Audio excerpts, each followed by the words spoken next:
अस्सलाम वालेकुम। अबरार रशीद आपकी खिदमत में एक मरतबा फिर हाजिर है और मुझे यकीन है कि आप लोग इस बात के इंतज़ार में हैं कि मैं आपको वीज़े के हवाले से कोई अच्छी खबर सुनाऊं। लेकिन आज एक आलमी अखबार में एक ख़बर छपी है, वो ख़बर मैं आपके साथ शेयर करना चाहता हूँ। उस ख़बर का उन्वान है, ये आप स्क्रीन पर भी देख रहे होंगे अंग्रेज़ी में, लेकिन उसका उन्वान है कि पाकिस्तानियों को पाकिस्तान की तुर्की, ईरान और मलेशिया से दोस्ती की सज़ा दी जा रही है।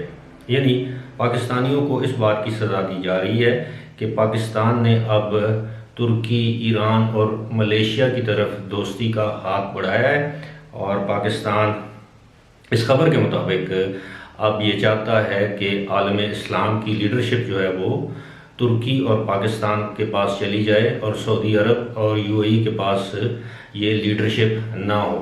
और यही वजह है इस बात की सज़ा दी जा रही है पाकिस्तानियों को। इस खबर में जो सबसे तशवीशनाक बात है वो ये है कि हाल ही में रावलपिंडी के एक ट्रेड प्रोमोटर या ट्रैवल एजेंट जिसे आप कह सकते हैं, उसने इस ख़बरसां अदारे या ख़बरसां जो शख्स है या जो अखबार है उसको ये बताया है कि कम अज़ कम 4000 अफराद ऐसे हैं जिनके पाकिस्तान के वर्क वीज़े कैंसिल किए गए और उनकी जगह अब भारतीय शहरियों को मुलाजमत दी गई। मैं ज़ाती तौर पर इस बात की तस्दीक या तरदीद नहीं कर सकता, लेकिन मैं आपके साथ एक अखबार की ख़बर शेयर कर रहा हूँ और ये इसके रिपोर्टर ने कराची से ये ख़बर दी है। अदनान नाम है इसके रिपोर्टर का, जो कि एक बैनुल अक़वामी अदारे के लिए काम करते हैं। अब मैं जो बात आपसे करने वाला हूँ वो ये है कि इसी खबर के मुताबिक अब यूएई अथॉरिटीज़ ने हुकूमत पाकिस्तान को ये बावर करवा दिया है कि अब उनको नॉन स्किल्ड लोगों की ज़रूरत नहीं है, यानी अनस्किल्ड वर्कर यानी गैर हुनरमंद लोगों की ज़रूरत नहीं है, बल्कि हुनरमंद लोगों की ज़रूरत है। और उनको हुनरमंद लोग अब भारत से बड़ी तादाद में मिल रहे हैं, इसलिए अब वो पाकिस्तान से मज़ीद लेबर को नहीं मुलाजमत पर रख सकते या लेबर वीज़े मज़ीद जारी नहीं कर सकते। इसी खबर के मुताबिक ये जो आर्टिकल है या ख़बर है, इसी के मुताबिक दावा किया गया है कि इस वक्त जो वहाँ पर हजूम है पाकिस्तानियों का, जो कि गैर कानूनी तौर पर वहाँ पर मुकीम है या जिनके पास नौकरी नहीं है और वहाँ पर मुकीम है, हुकूमत यूएई की कोशिश है कि वो पहले उनसे जान खलासी करवा लें, यानी उनको पाकिस्तान वापस भिजवा दें। और इसी तरह इंडियंस भी जो हैं जो गैर कानूनी तौर पर मुकीम हैं उनको उनके वतन वापस भिजवाया जाए और उसके बाद वो अपनी मनपसंद लोगों को, जिसकी इस वक्त यूएई को ज़रूरत है, उन लोगों को वो वीज़े देकर वापस बुलाएंगे। लेकिन इस खबर में इस बात की निशानदेही की गई है कि विज़िट और टूरिस्ट वीज़े सिर्फ़ और सिर्फ हुकूमत पाकिस्तान को ये बावर करवाने के लिए बंद किए गए हैं कि यूएई की हुकूमत पाकिस्तान की मुख्तलिफ पॉलिसियों से खुश नहीं है।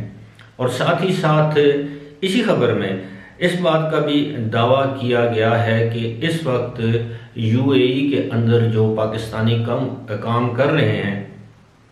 हुकूमत यूएई को ये अच्छी तरह मालूम है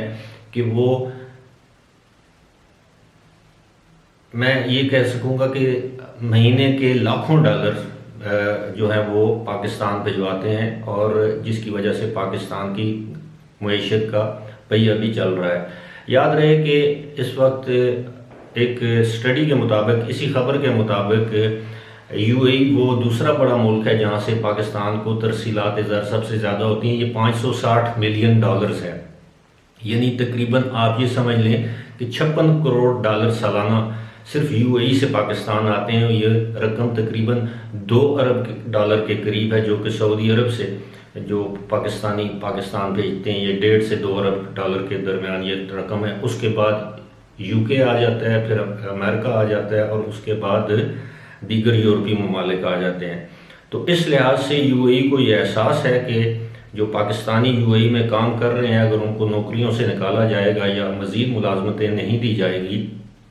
तो इससे पाकिस्तान को नुकसान होगा और यही यूएई इस खबर के मुताबिक चाहता है।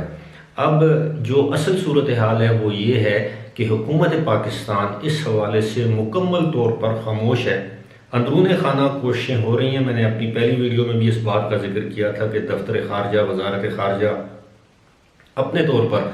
कोशिश कर रहे हैं कि ये मामला जो है वो जल्द अज जल्द हल हो जाए, लेकिन अब कहा यह जा रहा है कि अगर सूरत हाल यूं की तूं रही, अगर पाकिस्तान ने अपनी पॉलिसीज़ को यूएई और सऊदी अरब की पॉलिसीज़ के मुताबिक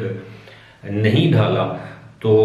नताइज जो हैं वो मज़ीद ख़राब सामने आ सकते हैं, यानी सूरत हाल मज़ीद बिगड़ सकती है। मज़ीद सूरत हाल क्या बिगड़ेगी? आप इस बात को अच्छी तरह बखूबी समझते हैं कि ये जो सूरत हाल जो दिन ब दिन ख़राब हो रही है, इसमें अगरचे पाकिस्तान की हुकूमत का भी हाथ, या आप ये कह सकते हैं कि पाकिस्तान की हुकूमत भी ज़िम्मेदार है कि वो भरपूर तरीके से आवाज़ नहीं उठा रही, या अगर आवाज़ उठा रही है तो आवाम को नहीं बता रही। लेकिन दूसरी जानब आप अच्छी तरह समझ सकते हैं कि आइंदा आने वाले महीनों और सालों में सूरत हाल क्या होगी। दूसरी जानब एक और ख़बर है, वो ये है कि सऊदी अरब ने और यूएई ने अब कतर की जानब दोस्ती का हाथ बढ़ाने का फ़ैसला किया, और इस हवाले से दोबारा कतर के साथ तमाम ताल्लुकात जो कि मुनक़ता कर दिए गए थे, कतर पर सैंक्शंस लगा दी गई थी, अब उनको ख़त्म किया जाएगा। इस सिलसिले में जल्द ही एक मुआहदे पर दस्तखत हो जाएंगे, और इस ज़िम्न में जो कलीदी किरदार अदा किया है वो कुवैत ने किया है। यानी कुवैत काफ़ी अरसे से इस बात का ख्वाह था कि कतर के साथ सऊदी अरब, यूएई और इजिप्ट और बहरीन वगैरह जो हैं ये अपने ताल्लुकात दोबारा उस्तवार कर दें। इसकी बड़ी वजह ये बताई जा रही है कि अब ईरान और तुर्की के ख़िलाफ़ घेरा तंग किया जा रहा है, और इसलिए कतर को अपने साथ मिलाकर एक मरतबा फिर गल्फ़ कोऑपरेशन काउंसिल का फ़ाल मेंबर बनाया जाएगा, और उस पर जो सैंक्शंस हैं उनको ख़त्म किया जाएगा। इस हवाले से मैं अलग से एक वीडियो करूँगा, मैं आपको बताऊँगा कि कतर पर इस वक्त क्या दबाव है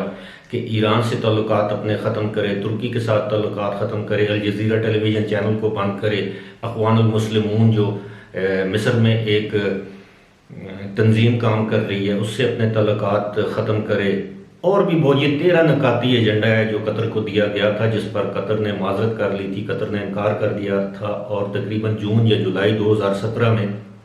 कतर पर पाबंदियाँ लगा दी गई थी, यहाँ तक कि कतर को इन ममालिक की वज़ाई हदूद इस्तेमाल करने से भी रोक दिया गया था। अब ये सारी सूरत हाल अब आप बेहतर तरीके से समझ सकते हैं। वो लोग जो इस वक्त इस बात के मुंतज़िर हैं कि वीज़ा कब खुलेगा, एंट्री परमिट कब जारी होना शुरू हो जाएंगे, वो मेरी खबर नहीं, बल्कि ये खबर जो मैंने आपके साथ शेयर की है